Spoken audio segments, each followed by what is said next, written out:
You are turning in 10 minutes of BPTV News brought to you by Bình Phuoc television station and newspaper. I'm the one now following are the headline of today's news. Binh Phuoc introduced software on natural resources and environment tax. Seminar looks at development of agri-good. Partnership chairs Central Military Commission section. British newspaper helps Vietnam education system. The southeastern province of Binh Phuoc had recently launched new software on natural resources and environment tax in cooperation with the Vietnam Post and Telecommunication Group. The software is designed to benefit authorities, people, and businesses in the province, according to Nguyễn Nam Long, Vice General Director of VNPT. A joint effort by the Provincial Department of Natural Resources and Environment and VNPT, the software includes a range of different modules such as systems administration, management of cadastral records, management of land records, scanned records management, statistical management, land use inventory, management of master plans and plans on land use, and land price management. It also provides a portal for exchanging and sharing data on the management, utilizations, and disclosures of land information for people and businesses. The software verifies a QR code on a printed certificate, ensuring accurate information and reducing the time needed for people to conduct land-related administrative procedures by nearly half. The local natural resources and environment sector aims to digitize and utilize 100% of digital data by 2025, contributing to the development of a digital government in the near future. The TTT Biological Agri-Good Joint Stock Company recently held a seminar on the development of green agroforestry economics for Aqualaria Krasna, a plant species harvested for agri-good production in order to improve the value of agricultural and forestry products. The seminar was held in Dong Tien Commune in Dong Phu District and was attended by over 100 delegates who discussed the current situation, potential for agri-good production and market opportunities. Participants shared information on the plant, as well as methods and timing for agri-good production. Agri-good is a natural chemical with multiple uses, including in pharmaceuticals, domestic and religious events, leading to high market prices. The seminar aims to provide local farmers and authorities with a better understanding and direction for developing the high-value tree species in the province.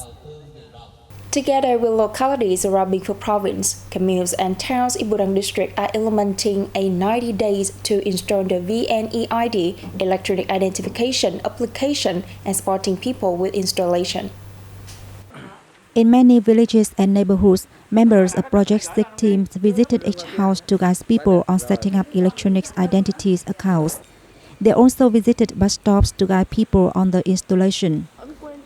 Installation is significant in effectively implementing the goal of digital citizenship and digital society under a government project on developing the applications of population databases and e-authentications for national digital transformation in the 2022-2025 period with a vision to 2030.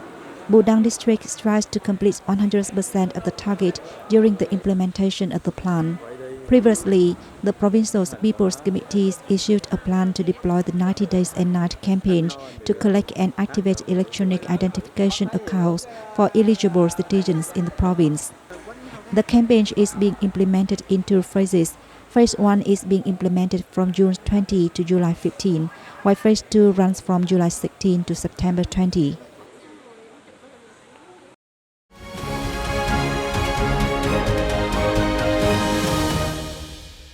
Party General Secretary Nguyễn Phuoc attended a meeting of the Central Military Commission in Hanoi on July the 3rd.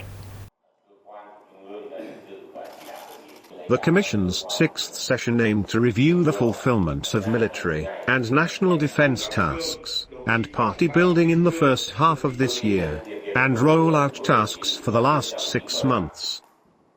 At the beginning of the session, Minister of National Defense General Phan Van Giang announced the Politburo's decision to appoint President Vo Van Thuong to join the standing board of the Commission for the 2020 to 2025 term. In his remarks, Party General Secretary Trong urged the entire army to stay ready, and prepare plans in response to non-traditional security challenges, and participate in natural disaster prevention and control. He also stressed that the Army should improve the quality of training and exercise, raise its combat readiness, and maintain its role as the core in building strong all-people defense. The party leader noted that policies and guidelines of the Central Military Commission need to be popularized among all officers and soldiers, and called for stronger efforts in the Army to achieve all the tasks set for the second half and the whole year. On July the 3rd, President Võ Văn Thưởng hosted a reception for Ambassador Giorgio Aliberti, head of the European Union delegation to Vietnam, who came to say goodbye before ending his working term with the Asian countries. President Phuoc congratulated the ambassador on his successful working term in Vietnam.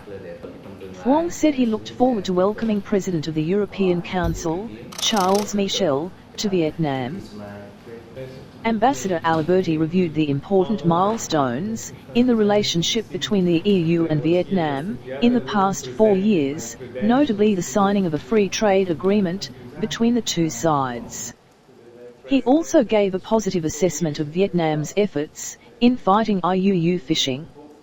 Highly speaking of the good sentiments Ambassador Aliberti has given for Vietnam, the host leader expressed his hope that the diplomat would continue to pay attention to and support the promotion of relations between the two sides in the coming time.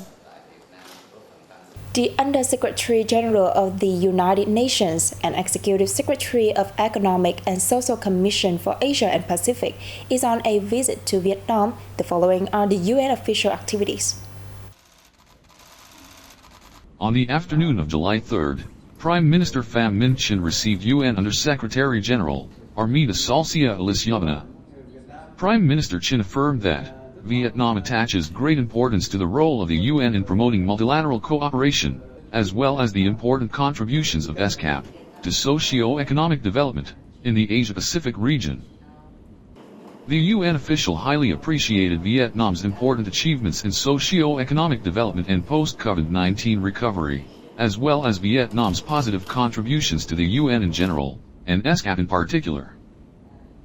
She expressed her belief that Vietnam will fulfill its socio-economic development goals, and become a model that can share experiences with many other countries.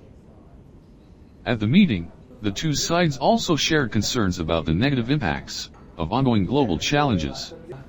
Both sides believe that international cooperation and global approach play an important role in overcoming the above impacts.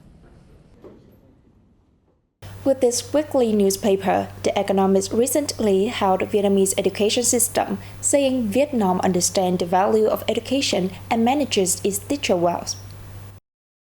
The Economist newspaper noted that Vietnamese children go through one of the best schooling systems in the world, a status reflected in outstanding performances in international assessments of reading, maths and science. It cited the latest data from the World Bank which shows that on aggregate learning scores, Vietnamese students outperform not only their counterparts in Malaysia and Thailand, but also those in the UK and Canada, countries more than 6 times richer. The author assessed that the distinctive secret of Vietnam's stellar performance lies in the classroom. Its children learn more at school, especially in the early years. Vietnamese schools, unlike those in other poor countries, have improved over time, said the paper. The biggest reason is the caliber of local teachers, it noted, adding that they are not necessarily better qualified, but simply more effective at teaching. And that is the end of our bulletin today. To rewatch this news, you can download the BPTV Go mobile app or visit our website and YouTube channel. Now thanks for staying with us and see you next time.